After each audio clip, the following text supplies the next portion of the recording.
Thunder is just air exploding from heat. Lightning heats air to 50,000 degrees Fahrenheit in milliseconds, causing it to expand faster than the speed of sound. That's thunder.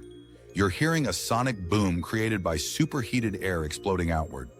Thunder is literally the sound of atmosphere violently exploding from extreme temperature. Every thunderclap is air molecules being flash-cooked into acoustic shockwaves.